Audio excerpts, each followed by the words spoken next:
I always thought the way language was handled in D&D was weird. The races are normally pretty integrated. In large cities, you expect to see people of all kinds, so I find it very strange that all the languages are derived from race rather than geography. Even weirder is that every race that gets Elven, Dwarven, etc. also gets Common. What's the point? People learn language. They're not born with it. It's always struck me as strange that the game has so little role play surrounding language. I've often heard the idea of having a Chewbacca-Han Solo sort of relationship, but rarely have I seen it done. I think that's something that can be fixed.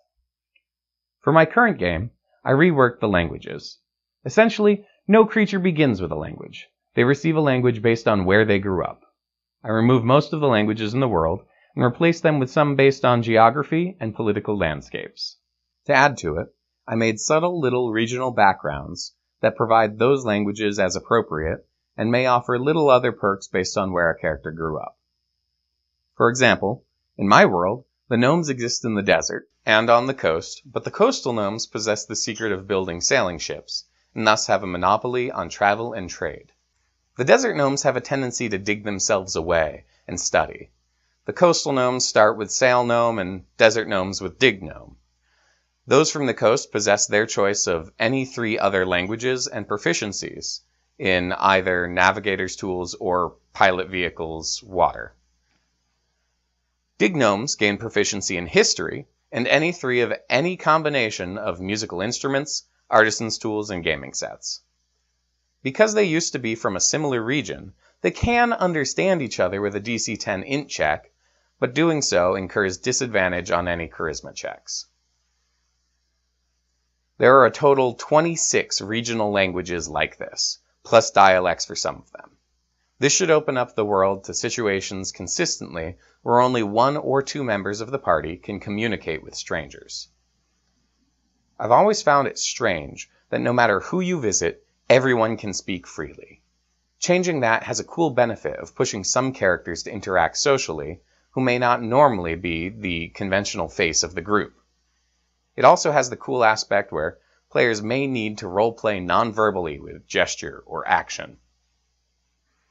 It also elevates the importance of spells like tongues and comprehend languages. Imagine now a party consisting of a minotaur from one corner of the world, an orc from another, a tiefling from a third, and a human from the region that we're currently in. Only one player at the start of my game could speak to most strangers, and although he can speak to each of the other players, he's not exactly forthcoming with that talent. The orc can speak a lingua franca as a second language, so can speak with the occasional person, but no one else in the party. The tiefling warlock has comprehend languages, but that only allows him to understand language, not to communicate, and it would be his only spell per short rest. This is a problem, even though it's almost the problem that I wanted. I don't want to undo the good I've done in getting here. I want to open things up just a little bit more, maybe with effort.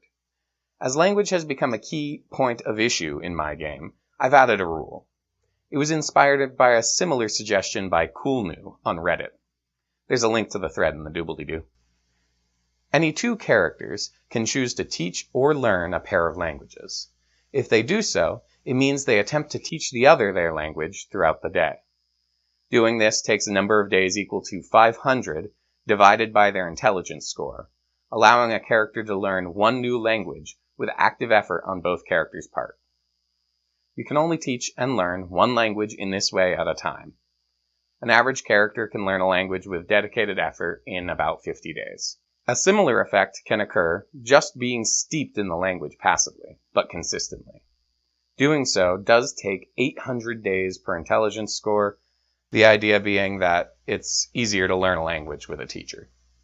A character with the linguist feat can learn or teach a language in half that time. That is, in addition to its normal effects. I will limit languages possible to learn this way to your int mod plus 1. Are there problems with this? Well, when I discussed this with my group, they asked about characters with less than 10 intelligence. I anticipated this. It's part of why it's 1 plus int mod. I think any less than a 10 int, and I would actually say that character is unable to learn new languages. And I think that can also help with int being a dump stat. 50-ish days is a long time, though, so I figured it'd be more fun if you can communicate with a disadvantage on checks to communicate after that duration is half over, by using phrases like cow juice for milk, or describing around words that you don't know, or potentially just hitting quite the wrong word first. I knew someone once who told her host family in Spain, "I'm so pregnant," in Spanish, to shocked reactions, because embarazada is pregnant, not embarrassed. This is all in addition to rules already in the game for downtime training, which takes much, much longer. Those are my thoughts on language. If you enjoyed, please like, subscribe, elect to receive notifications. More should be coming your way soon. I'm going to try to post every Thursday, so keep an eye out. I've got a few campaign diaries coming up, but also a video on how to make puzzles for D&D. And if you do try out my language rules, let me know how it goes. I'd love to hear from you. If you want a sample of the languages in my world and the map, I've got that posted in the doobly-doo.